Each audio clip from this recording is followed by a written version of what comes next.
mengeluarkan dalilnya, yaitu ingin mengganti pemerintah itu. Bangsa ini pernah kehilangan pikiran. Di tahun 30 misalnya, sebelum kita merdeka, negeri ini kehilangan pikiran karena elitnya ditangkap Belanda. Bung Karno dibuang ke Ende, Sultan Syahrir ditaruh di Maluku, Hatta ada di Digul, segala macam. Lalu kita mengalami hal yang sejenis, kira-kira zaman Orde Baru. Bukan saya tidak ada pikiran, tapi Orde Baru anti pikiran. Sekarang kita ada di dalam suasana yang kita nggak ngerti. Ada pikiran apa nggak ada pikiran? Saya menganggap bahwa bukan sekedar anti pikiran, tapi memang tidak berpikir.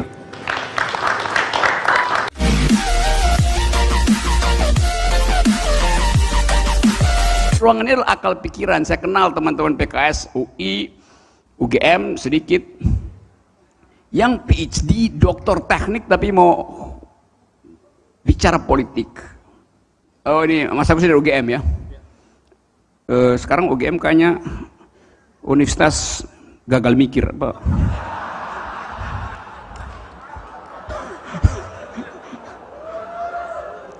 Itu air-air ini, yang dulu keren mikirnya tuh. Ini ada orang kemarin datang ke saya bawa judul disertasi mirip-mirip begitu. Mana Indonesia katanya? Dia mau riset tentang politik mak-mak. Dia mau riset tentang isu omnibus law. Dia mau riset tentang isu lingkungan. Semua riset itu adalah hak universitas. Saya bisa jawab itu dengan menunjukkan jumlah proposal yang masuk ke universitas untuk riset. Tetapi ada semacam aturan tak tertulis, kalau riset itu mulai berbau mengkritik kekuasaan seperti pertanyaan Anda, itu akan diupayakan dibatalkan oleh rektor. Jadi pertanyaanmu itu pertanyaan yang juga pasti akan dibatalkan oleh rektor-rektor se-Indonesia. Untung Pak Rektor nggak datang ini. Untung ditanyain ke saya yang melampaui kegenitan para rektor. Oke.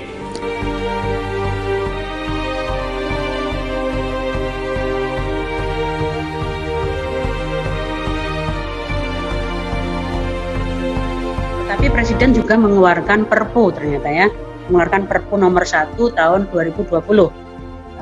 Berarti menggunakan pasal 22 Undang-Undang Dasar dalam hal ihwal kegentingan yang memaksa, Presiden berhak mengeluarkan Perpu. Nah, Perpu yang dikeluarkan oleh Presiden itu objektif atau subjektif? Dalam perspektif hukum tata negara itu bisa dikatakan sebagai hak subjektif Presiden. Kenapa? Karena nanti yang akan mengobjektifkan kondisi itu adalah DPR. Artinya, ketika Presiden mengeluarkan Perpu nomor 1 tahun 2020, ini bukan tentang COVID-nya, tapi implikasi gitu ya. Implikasi dengan adanya pandemi COVID-19 itu akan berpengaruh terhadap keuangan negara dan stabilitas sistem keuangan. Ini dari pusat sampai ke daerah diatur di dalam Perpu itu, lembaga apa saja yang akan terkait di dalamnya, kemudian membentuk sebuah komite KSSK, kemudian apa yang bisa dilakukan oleh BI, LPS, kemudian OJK, pemerintah pusat, pemerintah daerah, dan gugus tugas gitu ya, untuk percepatan penanganan COVID. Biaya yang telah dikeluarkan Pemda dan atau lembaga anggota KSSK dalam rangka pelaksanaan kebijakan pendapatan negara, termasuk kebijakan di bidang perpajakan, kebijakan belanja negara, termasuk kebijakan keuangan daerah, kebijakan pembiayaan, kebijakan stabilitas sistem keuangan, dan program pemulihan ekonomi nasional merupakan bagian dari biaya ekonomi untuk penyelamatan perekonomian dari krisis dan bukan merupakan kerugian negara. Ini nanti yang ahli pidana bisa masuk di sana. Anggota KSSK, sekretaris KSSK, anggota sekretaris KSSK, dan pejabat atau pegawai Kementerian Keuangan, BI, OJK, serta lembaga penjamin simpanan dan pejabat lainnya yang berkaitan dengan pelaksanaan Perpu. Nah ini tidak dapat dituntut baik secara perdata maupun pidana jika melaksanakan tugas yang didasarkan pada etikat baik dan sesuai dengan ketentuan peraturan perundang-undangan. Ayat 3-nya, segala tindakan termasuk keputusan yang diambil berdasarkan Perpu ini bukan merupakan objek gugatan yang dapat diajukan kepada petun. Nah, ini kemudian pertanyaannya, Kalau semua kebijakan yang sudah dipayungi melalui Perpu ini tidak bisa digugat baik perdata, pidana maupun tata usaha negara, ini gimana gitu? Kalau negeri ini dikelola oleh malaikat, kita percaya, nggak usah diawasi gitu kan. Tapi kan penyelenggara negara itu masih manusia.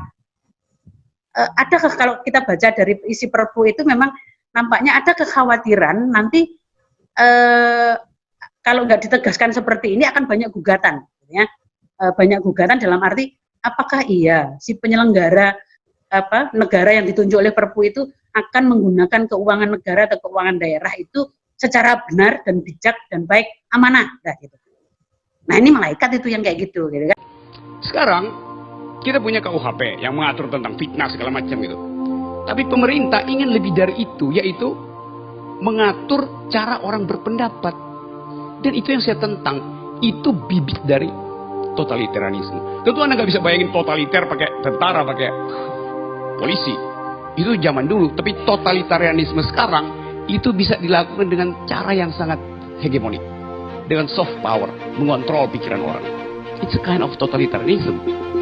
Jadi sekali lagi yang saya ucapkan tadi itu adalah memberitahu sejak awal bahwa potensi kita untuk masuk dalam jebakan totalitarianisme, jebakan totalitarianisme modern itu dapat terjadi kalau kita sodorkan pendapat kita untuk diatur, diedit, dan diarahkan oleh negara, oleh pemerintah. Itu saya kira nggak benar. Nah, saya selalu anggap bahwa kebebasan itu nggak boleh sedikit pun ditukar tambahkan dengan apapun pada pemerintah. Kata Albert Camus, freedom is not a gift from a state or a leader, but a possession to be won every day by the effort of its union of all.